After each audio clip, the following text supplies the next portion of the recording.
A client is a farmer who has seen excessive production of tomatoes on his farm due to the use of state of the art farming equipment. Over the past few years, he observed that his farm wasted approximately 50% of their produce, resulting in food waste and economic losses. To address the issue, he wants to start producing ketchup using the leftover tomatoes. As a small scale enterprise, he seeks your expert opinion on how to extend the shelf life of his sauce. So the problem setting here is farmer wants to produce ketchup using the excess tomatoes that are produced on his farm. He is a small scale enterprise. He has very limited knowledge on what is expected to do when you want to extend the shelf life of food product. The product that we are dealing with here is ketchup, which is a high acid food with a pH around 3.9. When it is produced commercially, certain acids like citric acid, acetic acid are added to extend the shelf life of ketchup. So let's see how this high acid food, which is ketchup, can be preserved by manipulating pH. pH is the amount of hydrogen ions present in food. When food is acidic or deliberately made acidic, the amount of hydrogen ions present in our ketchup is going to be very high, making it difficult for microbes to grow, as microbes can grow only within a specified pH range. So, what's important concerning pH is that there is something called proton motive force that come into play when a weak acid like acetic acid or citric acid is added to food. We generally prefer weak acid as they do not tend to alter the organoleptic properties of food. You don't want too sour a product for your consumers. You want as natural a product for your consumers as possible. That's why you make use of weak acids instead of strong acids. So what happens is when you add weak acid to your ketchup, okay, ketchup is zone of higher concentration of hydrogen ions. So there is movement of weak acid from region of its higher concentration, which is your ketchup, to region of its lower concentration, which is your microbial cells. As hydrogen ions have tendency to move from region of their higher concentration to region of their lower concentration.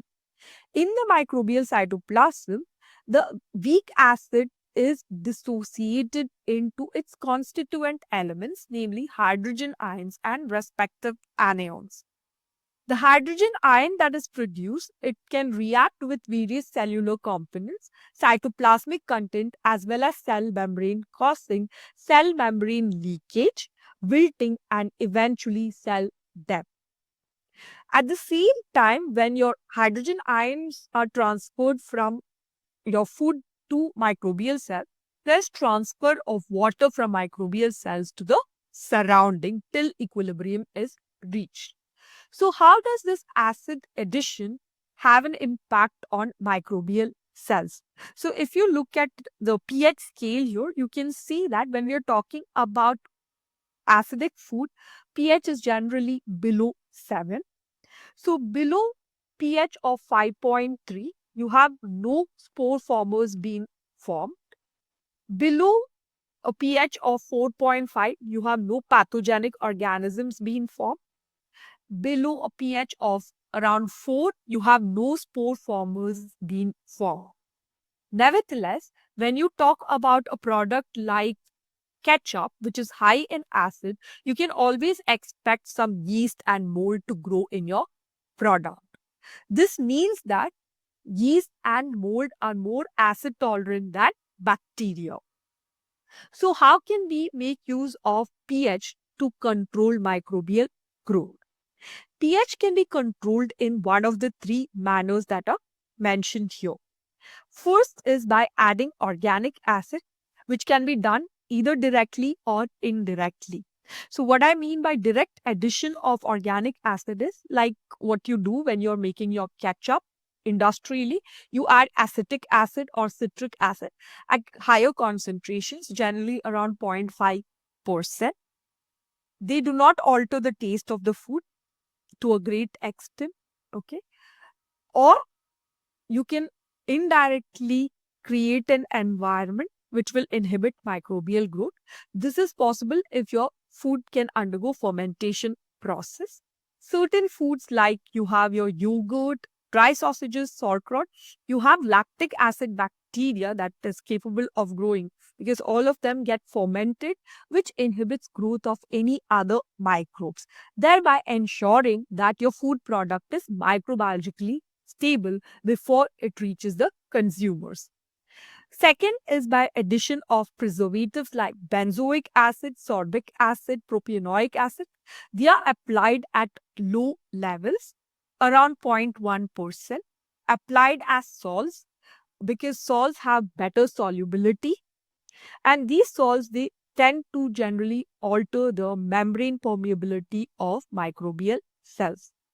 One thing what we have to remember when we are making use of preservatives is it depends on activity spectrum, okay, of the preservative, substrate factors like pH, at what pH what preservative can be used, distribution coefficient of the preservative, and legislation, because in all countries all preservatives cannot be used.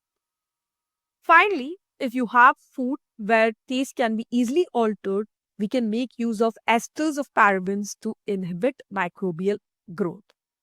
So, the most important point to note is proton motive force plays an important role in killing microorganisms, especially in high acid food products. Secondly, our product, which is ketchup, is susceptible to yield and mold growth rather than bacterial growth. Thank you for staying with me through the video. In case you have any queries, please feel free to put them in the comment section and I'll get back at the earliest.